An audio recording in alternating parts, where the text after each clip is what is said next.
LeBron James, Jared Vanderbilt at Paolo Banchero, yan ang ating pag-uusapan. Final seconds. Bryant for the win. Bang!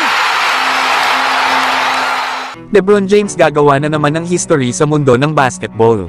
Dahil nasa 2004 points na nga lang ang kailangan nitong gawin para maging pinakamaraming points sa basketball history. Ibig sabihin mga idol ay hindi lang sa NBA kundi sa buong mundo na. Alam naman natin na last season ay nagawa na ni LeBron na malagpasan si Kareem Abdul-Jabbar sa kanyang scoring record. Kaya naman pagkakataon naman ni LeBron na gumawa ng bagong record ang malagpasan si Oscar Smith, ang player mula sa Brazil. Hawak niya kasi mga idol ang record ng may pinakamaraming puntos sa basketball history na merong 49,737 points.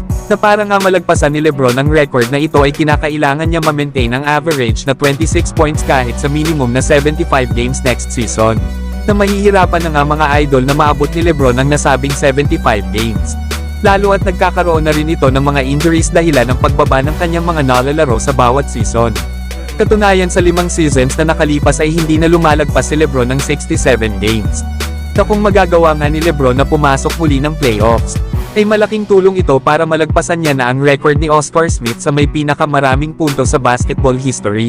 Pero kayo mga idol, ano ang masasabi nyo dito? Sa ibang balita naman mga idol, Jared Vanderbilt ipinaliwanag naman ang paglalaro kasama nila LeBron at Anthony Davis. Ayon pa nga dito sa isang podcast, ang makasama nga daw ang dalawang superstars at matuto sa kanila. Ang mapanood sila kung papaano nila i-approach ang laro at ang mag-practice at lahat pa daw ng mga bagay-bagay. Ay napakahusay nga daw nila LeBron at Davis sa kanilang mga ginagawa sa loob at labas ng court. Ginagawa nga daw nilang madali ang laro para sayo. Meron din daw silang mataas na IQ na isa nga daw silang high-level players kaya nagagawa nila ang kanilang mga trabaho ng madali. Kaya yun daw ang dahilan kung bakit bumagay ang kanilang laro sa mga ito.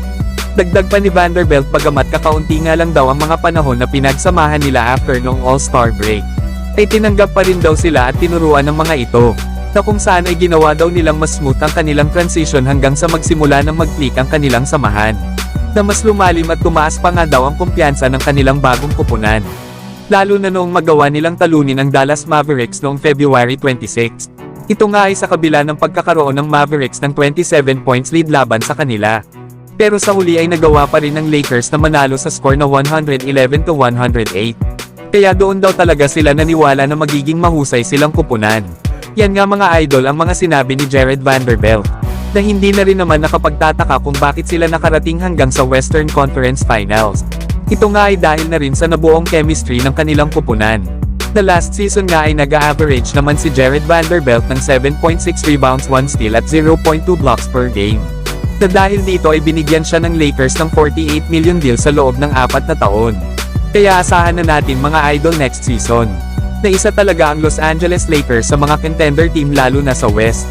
At para naman sa huli nating pag-uusapan mga idol, ikinumpara naman ng head coach ng Orlando Magic itong si Paolo Banchero bilang combination nila LeBron James, Jason Tatum at Carmelo Anthony.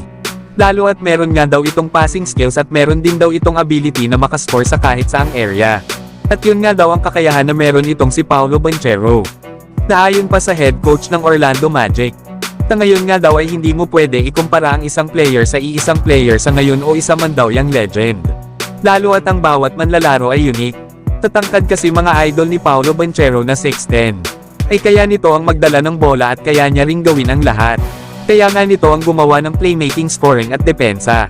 Gumagawa nga din daw ito ng mga screens. Kaya kung gugustuhin nga lang daw ni Paolo Banchero na maglaro ng bully ball ay kayang-kaya nito. Lalo at capable nga rin daw ito na mag-shoot sa 3-point area. The last season nga ay nag-average ito ng 20.6 rebounds at 3 assists per game. At meron naman itong 47% sa field. Na kailangan nga lang daw nito na ma-improve pa ang kanyang 3-point shooting. Lalo at meron nga lang itong 29% last season. Na overall naman ay malaki talaga ang chance ni Paolo Banchero na maging isang dominant player. So hanggang dito na lang tayo mga idol. At huwag nyo naman kalimutan mag-subscribe bilang pagsuporta.